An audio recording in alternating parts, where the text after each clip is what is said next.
দর্শক, জগন্নাথ বিশ্ববিদ্যালয় ক্যাম্পাসে রয়েছেন সহকর্মী সাবরিনা মজুমদার। সেখান থেকে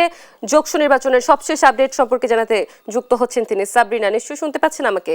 ভোটের ফলাফল সবশেষের তথ্য কি এবং আর ভোট গণনা শেষ করতে কত সময় লাগতে পারে জানাবেন?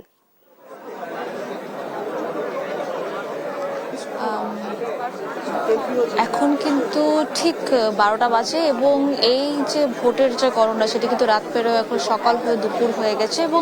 তবে যেটি বলতে চাই যে ভোট গণনা কিন্তু এখনো শেষ হয়নি এবং ভোট গণনার কার্যক্রমে কিন্তু যথেষ্ট সহযোগিতা করছেন এবং এখানে যারা ভোট গণনার কাজে রয়েছেন তারা আজ ভোট গণনা করছেন এবং যেভাবে হোক এখন পর্যন্ত 11টি কেন্দ্রের ভোটের যে ফলাফল সেটি আসলে আমাদের কাছে আসলে নির্বাচন কমিশনার যারা আছেন তারা জানিয়েছেন এবং তারা বলেছে এখন পর্যন্ত যে সেই হিসেব থেকে আসলে ভিপি প্রার্থী হিসেবে এগিয়ে আছেন ছাত্রদল এবং যেখানে রিয়াজুল ইসলাম যেটি শিবির প্যানেলের প্রার্থী তিনি পেয়েছেন 1031 ভোট এবং রাকিব ছাত্রদল সমর্থিত প্যানেল তিনি পেয়েছেন 1142 এবং ভোট এবং সেই ব্যবধান কিন্তু 111 এবং সেই সাথে যদি একটু বলতে চাই যে যেহেতু এই যে ভোট গণনা চলছে এটি আসলে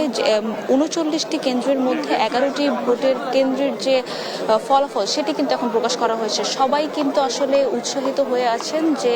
এখানে যারা শিক্ষার্থীরা তারা কিন্তু উৎসাহিত হয়ে আছেন যে কখন নাগাদ আসলে ভোটের গণনা শেষ হবে এবং যেহেতু জগন্নাথ বিশ্ববিদ্যালয় এটি প্রথম নির্বাচন হিসেবে তারা কাকে ভিপি প্রার্থী কাকে ভিপি পদে এবং এজিএস পদে এবং যে জিএস পদে আসলে কারা আসছেন তারা কিন্তু জানার জন্য এখানে অপেক্ষার তারা দেখাচ্ছেন। এবং সেই সাথে যদি একটু বিষয় বলতে চাই যে এখানে শিক্ষার্থীরা যারা আছেন তারা সেই রাত থেকে এখন পর্যন্ত তারা কিন্তু এই যে কেন্দ্রীয় নিয়ন্ত্রণ কক্ষ অর্থাৎ ভোটের গণনা আসলে যেখানে চলছে সেখান থেকে কিন্তু কোনোভাবেই এই হল ত্যাগ করছে না, যেটি অডিটোরিয়াম। কিছুক্ষণ আগে একটি বাক বিতণ্ডা হলেও পরবর্তীতে কিন্তু আসলে এই বাক বিতণ্ডা থামিয়ে আসলে সেখানে আবার আসলে ভোট গণনা আসলে শুরু হয়। আমরা একটু আগে যে দেখতে পেয়েছি যে কিছুক্ষণ আগে এই যে কেন্দ্রীয় নিয়ন্ত্রণ কক্ষের সামনে আসলে যারা দাঁড়িয়েছে সেখানের মধ্যে একটি বাকবিতণ্ডা হয়েছিল এবং পরবর্তীতে আসলে সেখানে বুঝিয়ে সুঝিয়ে আসলে যে শিক্ষার্থীরা যারা আছে তারা নেমে গেছেন এবং পরবর্তীতে এই ভোট গণনা কিন্তু আবারও শুরু হয়েছে। তবে যেটি বলতে চাই যে কালকে যে ভোট যে গ্রহণ সেটি যখন সকাল 9টা থেকে 3:30 পর্যন্ত হয়েছে, পরবর্তীতে যখন ভোট গণনা আসলে শুরু হয় তখন কিন্তু একটি কারিগরি ত্রুটির কারণে অর্থাৎ ওএমআর মেশিনের কারিগরি ত্রুটির কারণে কিন্তু এই ভোট গণনা আসলে